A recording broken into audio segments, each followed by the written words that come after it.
Assalamualaikum warahmatullahi wabarakatuh. Perkenalkan, nama saya Dava Da Vinci dengan NIM 221010501861. Di sini saya akan mempresentasikan hasil kerja saya yang berjudul kebijakan dividen. Sebelum saya mulai, saya ucapkan terima kasih kepada Pak Rudi Sanjaya selaku dosen pembimbing mata kuliah Behavioral Corporate Finance. Baik, saya mulai saja bacakan slide pertama.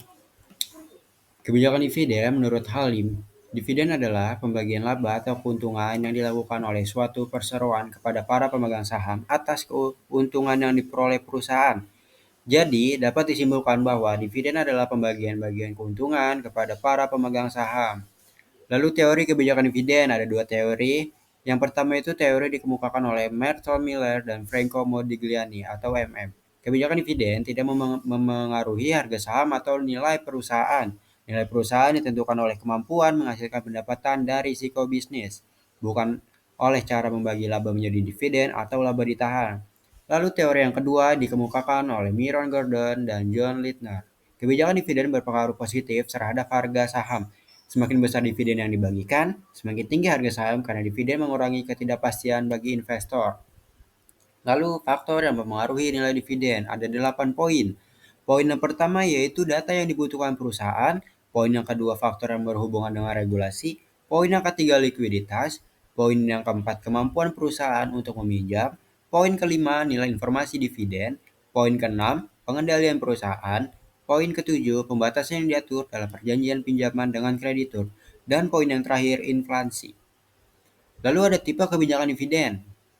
Yang pertama itu kebijakan dividen stabil. Jenis kebijakan dividen yang stabil adalah pembayaran dividen yang dibayarkan tetap dari tahun ke tahun. Lalu yang kedua kebijakan dividen rasio tetap. Maksud dari kebijakan dividen rasio yang tetap yaitu bahwa dividen dibagikan berdasarkan rasio yang tetap di setiap periodenya. Yang ketiga kebijakan dividen fleksibel. Pada tipe kebijakan dividen ini, besar kecil dividen yang dibayarkan setiap tahunnya akan disesuaikan dengan kondisi finansial. Lalu kebijakan dividen residual. Tipe kebijakan dividen residual ini adalah dividen dibayarkan hanya apabila ada laba yang tersisa setelah perusahaan melakukan investasi. Dan yang terakhir, kebijakan dividen rendah ditambah ekstra.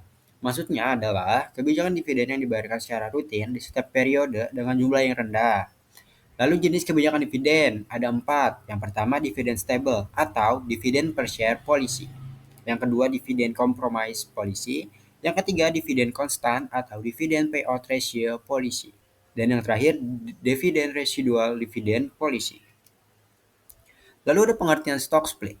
Stock split atau pemecahan saham merupakan pemecahan jumlah saham yang beredar dari suatu perusahaan tanpa penambahan apapun dalam ekuitas pemegang saham.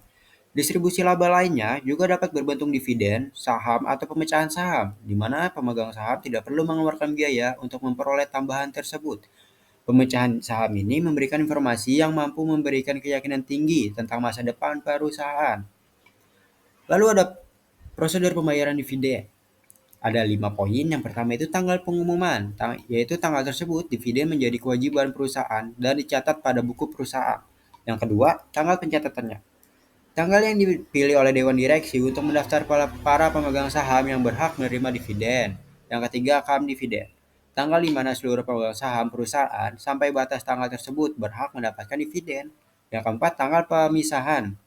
Tanggal di mana pemegang saham tidak lagi berhak mendapat dividen. Dan yang terakhir, tanggal pembayarannya. Dividen dibayarkan kepada para pemegang saham. Tidak terasa presentasi ini sudah sampai ke slide kesimpulan, yaitu kesimpulannya kebijakan dividen merupakan keputusan strategis perusahaan dalam membagikan laba kepada pemegang saham yang berdampak langsung terhadap persepsi investor dan nilai perusahaan. Terdapat berbagai teori yang menjelaskan dampak kebijakan dividen terhadap harga saham, mulai dari teori irrelevansi hingga teori preferensi pajak. Selain itu, kebijakan ini dipengaruhi oleh berbagai faktor seperti kebutuhan dana, regulasi, likuiditas, kemampuan meminjam, hingga kondisi makroekonomi seperti inflasi. Baik, sekian presentasi dari saya. Kurang lebihnya mohon maaf. Wassalamualaikum warahmatullahi wabarakatuh.